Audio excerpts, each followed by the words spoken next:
Hey guys, Woodruff here. So this is my diabetes lecture, and like I mentioned in previous diabetes lecture, aka the one I've recorded so far, I'm at home in the crazy Texas snowstorm, or I guess I shouldn't say snowstorm, ice storm, and it's possible that my 5-year-old might interrupt us, and if he does, I am very sorry, but it's life right now, so I'm surviving at home the best that I can.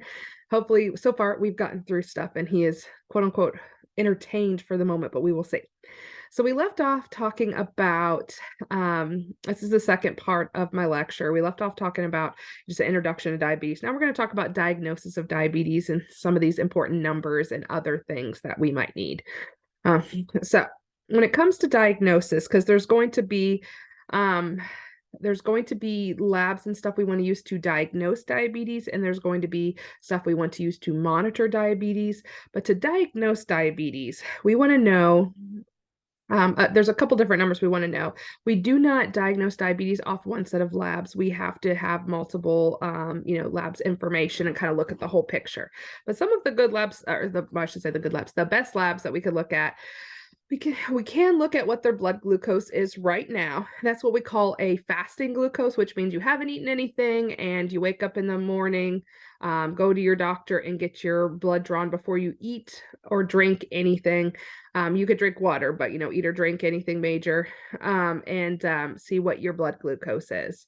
There's also what's called a random glucose, which would mean doesn't matter if you've eaten or not. We're just going to check a glucose randomly to see what it is right now. So that helps to know like how your blood glucose is.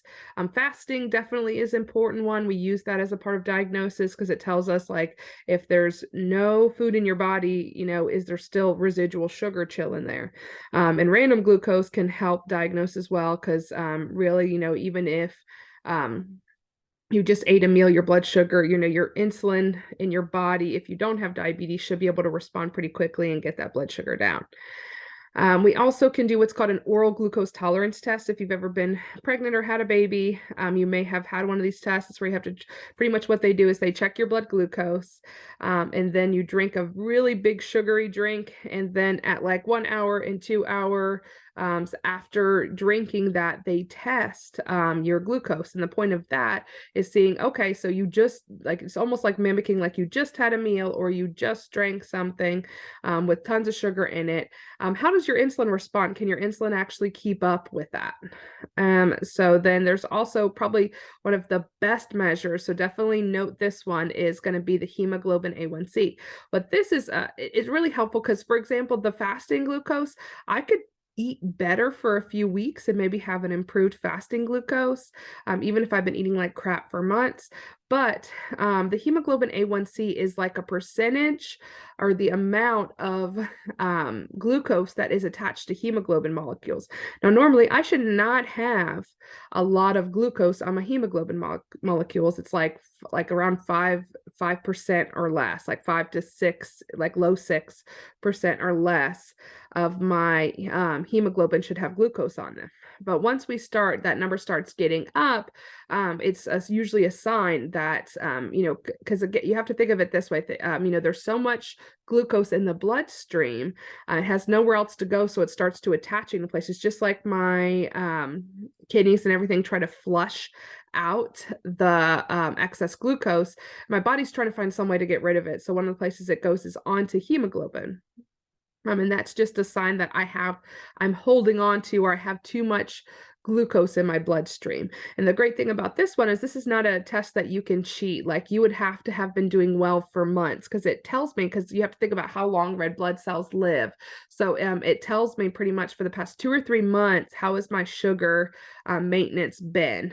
So this is a great one, especially, and kind of like what this meme is alluding to is the fact that sometimes people will come in and they'll be like, oh yeah, no, I've been taking my medicine, I've been doing this. And then we get back their hemoglobin A1C and it's like, no, like there's no way. Now the patient, it's very possible, there's a lot of shame and guilt and hard feelings about, not eating perfectly or not eating right, which may lead a patient to, lie about those things. But sometimes it's also a sign that even if the patient, let's say the patient swears, I've been eating the foods I'm supposed to, I'm taking my medicine, then it also tells the doctor, hey, maybe what we're doing for them is not enough if their hemoglobin A1C is still elevated. So it just allows us, we use it to diagnose, but we also can use it to monitor too.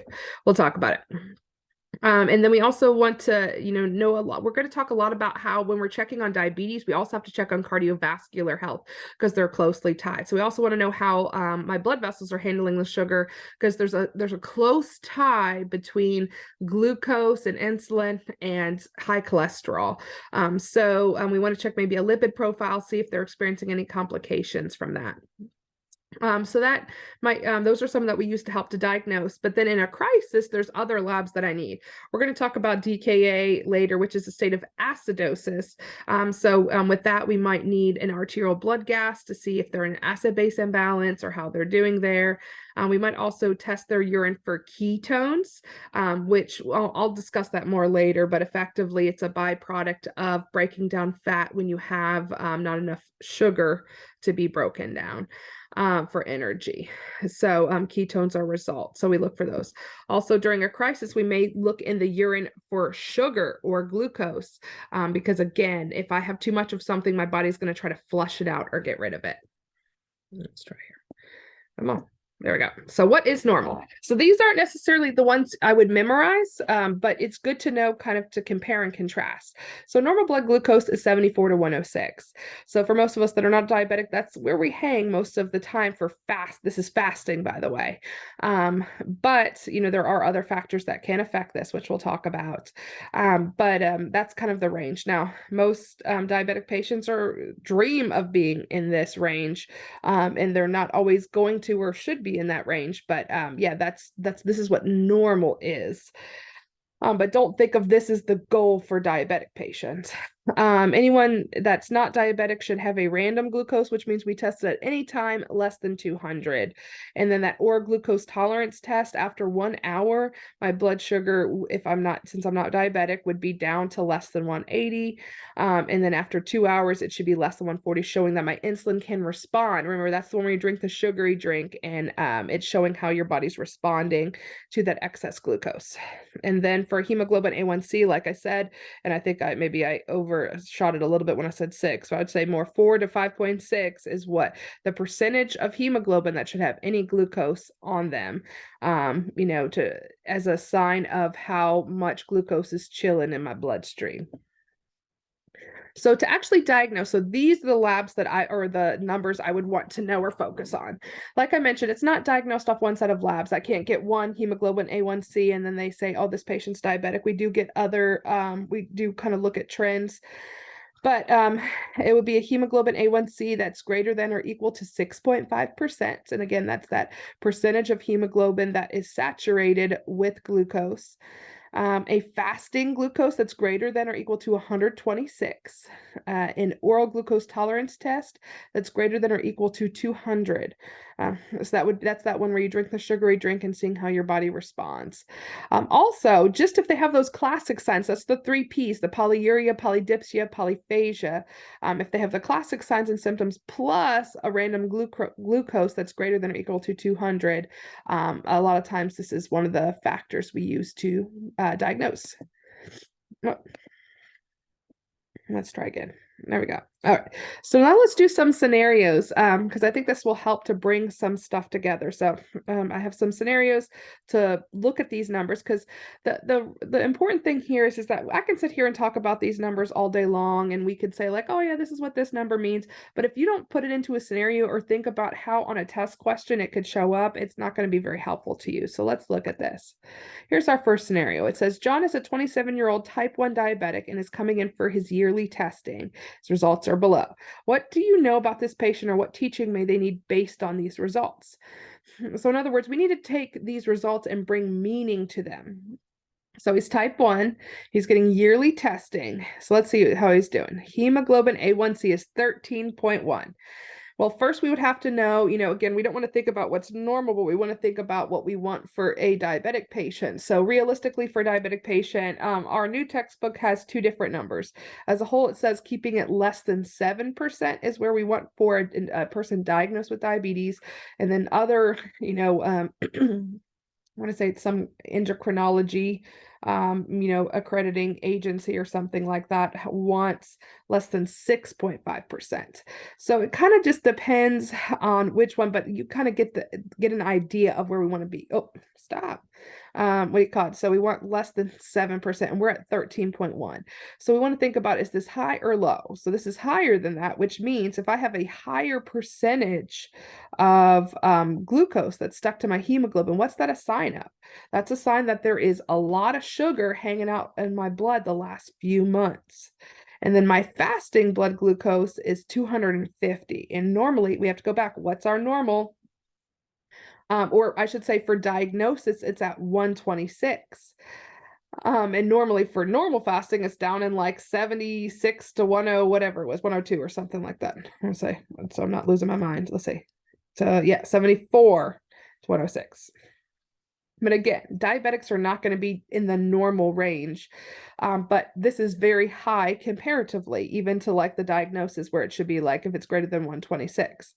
So as a result, what do we kind of know about this patient? We know that their sugar is staying a lot higher than what it should be. So I know that this patient may be at risk for complications. We're going to talk about this, but anyone who has a blood glucose that is higher than what we're hoping for, it puts them at risk for having serious complications. So with this, what I'm going to be concerned about is that the patient is going to be at risk for having an acute or chronic complications, more likely or have like a lot more cardiovascular issues or comorbidities. But as a whole, something's not working. Either they're not following their regimen or their regimen is not working for them. So I need to look at this. So just need to give them teaching, making sure they're taking their medications the way that they're supposed to. They're checking their blood sugar recently. They're following the diet, exercise, and other plans, and checking in on their treatment plan as a whole, just depending on, because they're type 1, so they should be on insulin. And so I would make sure that they're administering it correctly, that they are checking it regularly, and things like that. All right, here's scenario number 2. We got Frances, she's 55, she's type 2 diabetic, yearly testing. What would we know? All right, so we're same situation, but now we have a hemoglobin A1C of 5.5 and a fasting blood glucose of 125. So these actually look pretty good. 5.5, that's great for a diabetic, because again, we want like less than 7, or if we're really being strict, less than 6.5. And then fasting, like this is even like under, diagnosis for diabetes territory. This is great. So I would say something's working well for her. So I would encourage her to keep doing what she's doing. Make sure that she's getting other screenings, because just, I can look at these numbers and say, she's good, Frances, she don't need to do nothing. But we still always are looking for chronic complications, because people with diabetes, even if their sugar's under control, they have a lot less chance of getting complications, but it doesn't mean that they're immune to getting complications either. But I would just want to teach her to keep doing what she's doing, keep up with her regimen, and then and I don't want to go too deep into exactly what that looks like, because it'll get confusing, but it'll be in future videos. But then I would just want to make sure she also is aware that, just still doing the regular maintenance, in other words, to maintain her disease process and look for complications. All right, scenario 3, we've got Leo. He's 87, type 2 diabetic. He's coming in for yearly testing. What do we know about this patient, or what teaching may they need? Okay, so he has a urinalysis that is positive for glucose. So this is more of a general, like, positive for glucose could mean a couple things. People with diabetes have glucose in their urine. Sometimes, I wouldn't say it's expected, like that it's okay, where I'm just like, oh yeah, they're allowed to have as much urine as, as much glucose as they want in their urine. But what I would say is that it's usually a sign if I'm losing glucose in my urine, I usually have too much in my bloodstream. So if I had a patient come in and they had glucose in their urine, I would definitely want to do further testing. I would want to ask the doctor for some further testing, maybe again get the hemoglobin A1C, get a fasting or other glucose level to really see how they're doing, because this could be a sign, that they're diabetic. You're going to lose some glucose in the urine, or depending on the severity of it, it could be a sign that they're losing a ton of glucose in the urine. They could be going into crisis, something like that. So I would want to do further testing. But usually if they are losing glucose in their urine, especially at a pretty frequent amount, then it's usually a sign that something is not being managed well. So we should look more into that. All right. Scenario 4, Rebecca's 18-year-old type 1, has been sick a lot lately and has not been able to take her insulin. Labs are drawn, and we want to see what we know about this patient as a result, or looking at these labs, what do we know, or what does this tell us, and what teaching may they need, or what actions may they need as a result. So she's type 1, and she has a positive urinalysis for ketones.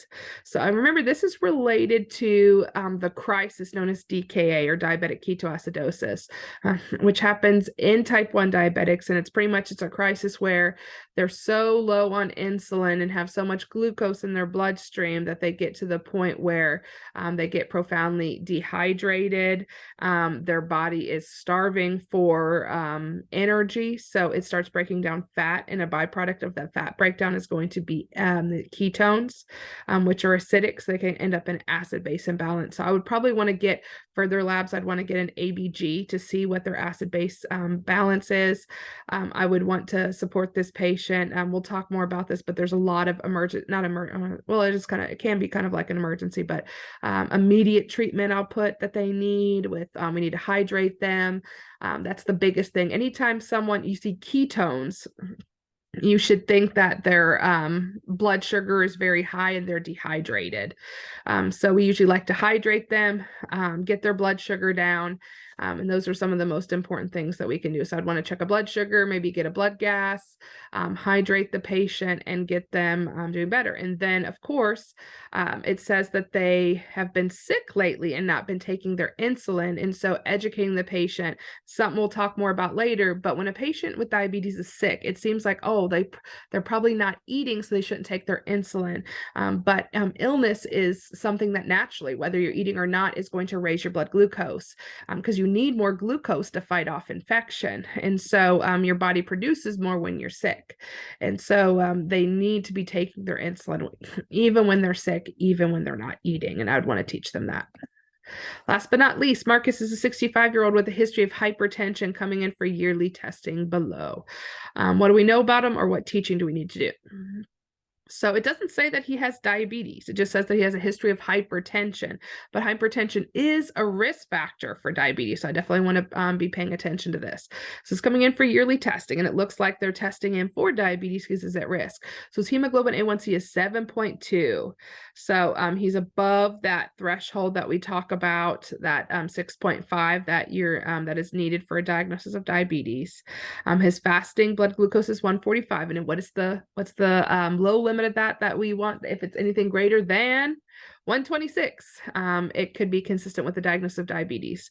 And the oral glucose tolerance test, 250. I believe anything above, that's right, 200 is going to be consistent with the diagnosis of diabetes. So he has 3 things that are pointing to him having a diagnosis of diabetes. So again, it won't be on one set of labs, but this is pretty glaring that he may be at the point where he has crossed that threshold and is now moving into having diabetes. Okay, other things to consider when we are trying to diagnose diabetes is there's other factors that can affect blood glucose. And we're going to talk a lot about these throughout, but I just want to start repetitiously getting it in your head. People that have, done a dietary restriction of their carbohydrates, that can affect their blood glucose. I mentioned before, so in other words, people that restrict their carbs, it can affect their blood glucose and affect our ability to diagnose them, because it might not be an accurate picture of how they're actually doing. Acute illness can also do this, like I said, when you're sick, your body produces more glucose. So, your tests might be off or elevated when your body is not necessarily diabetic, but just in the current state, it's having to manage more glucose because of your illness. This is a big one. And remember this, because you're going to see it. Like, I feel like there's going to be a question on almost every one of exams, at least in every exam my semester. And you're going to see this so often in other semesters too. Steroids, like corticosteroids. I'm not talking about the inhaled ones like with respiratory. I'm talking about like the systemic ones, the ones that are given IV. These are going to increase your blood glucose. So the way that they work, it's a stress response thing. It's the same like when you're ill, when you're stressed, your body secretes more glucose so that it can help fight off whatever is going on. So just know anyone, like, we have patients that are not diabetic but are just getting steroids, and sometimes they need insulin while they're in the hospital on their steroids because it raises their blood sugar so much. Then anyone who's on bed rest. So like for me, these last few days at home in this ice storm, not moving around or getting exercise the way that I used to, I would be more at risk for an elevated blood glucose. So it's immobility and things like that. So think of a lot of our patients in the hospital that are not moving around a lot.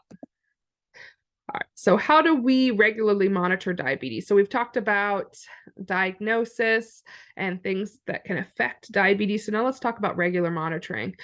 So we want to regularly check a serum glucose test. And this is like a bedside. You might also see me refer to it later as like a point of care test or POC test.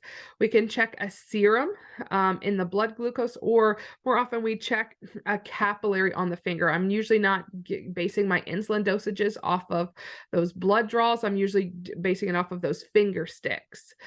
Know that the serum in the blood is going to be higher than the capillary, because you have to think about it. If I'm drawing from, you can't see my arm, but if I'm drawing from here in my antecubital space, that there's going to be more glucose here than there's going to be my finger, because once I get to my finger, some of the glucose is dropped off. Now, it's not significant, but you will see a difference if you, like, let's say that, like, there's times that I have, what do you call them? Drawn someone's blood and then also forgot and had to check a finger stick. And the numbers are usually a few points different. Like I mentioned, while normal is around 70 to 100, when people are sick and in the hospital, it's going to be more elevated. We usually start to give insulin when, like most sliding scales that I've seen and things like that in the hospital, usually start around a blood sugar of 150. There's some I've seen that start at 130. It just kind of depends. But just know that, when people in the hospital, they can really freak out that are diabetic. I tell them, hey, your blood sugar is 180. And they're like, oh my God, like that's horrible. But, like that might be bad for them. Maybe they manage their diabetes really well. But I always tell them, hey, you're in the hospital. It's harder to do it. Your body is sick, responding to something. So, don't be so hard on yourself.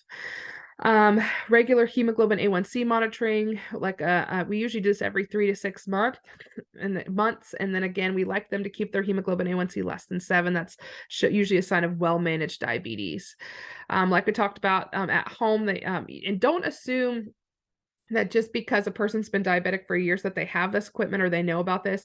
You can assume, hey, this patient's diabetic, they have a glucometer at home, but some people can't afford it and were never given one, never tried to get one when they were diagnosed. So always ask if they know about what these machines are and things like that. You would be surprised how many people do not know what a glucometer is that are diabetic. So glucometer allows for self-monitoring, but again, they need adequate training and equipment and maintenance to maintain these things.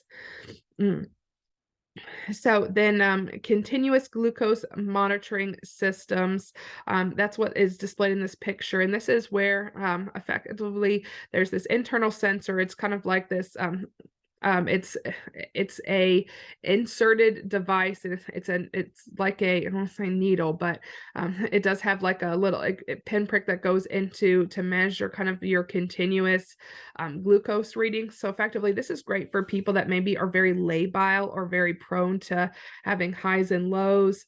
And effectively, it continuously monitors your blood glucose and gives you a new reading every 1 to 5 minutes.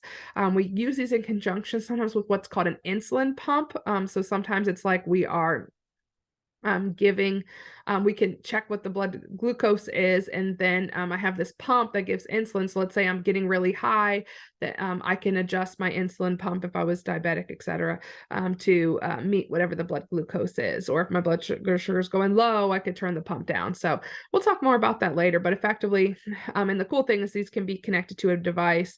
I usually in this first section talk a lot about my cousin who actually and we'll talk more about this, had a kidney pancreas transplant. So officially, she's no longer diabetic, but she used to have one of these. And there was one time that her mom, my aunt, was out here in Texas visiting, and she was watching, and she could see her blood sugar going down because she could watch on her phone and know how things were, because she had had so many crises in her diabetes where she had gone into a coma from hypoglycemia.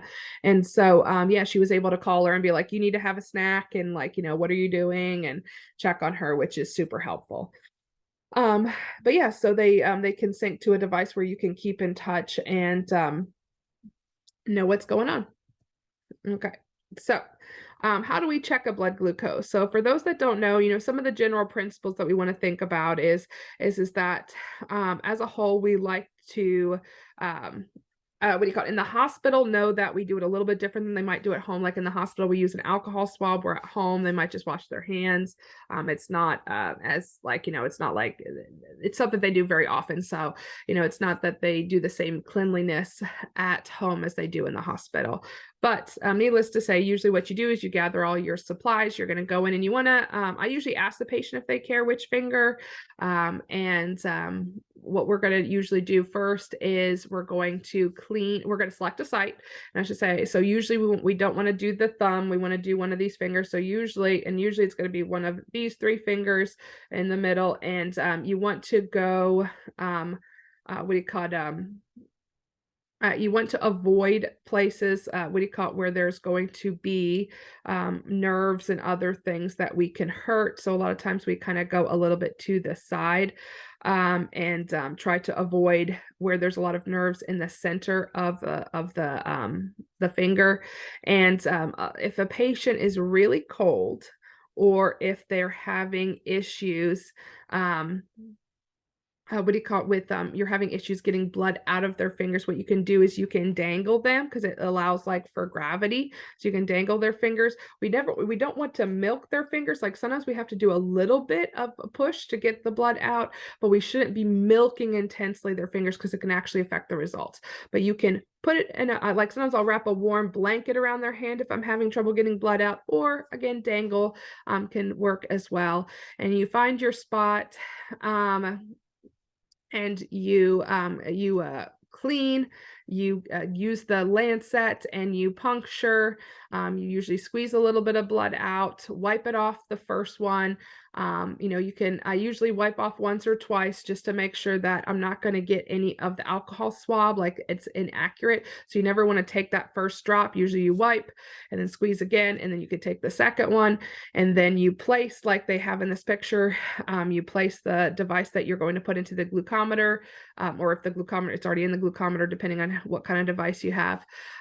You're going to get your little sample of blood, and then you're usually going to put some people put band-aids, but I usually just use something like a gauze and let them put pressure to stop the bleeding on their finger.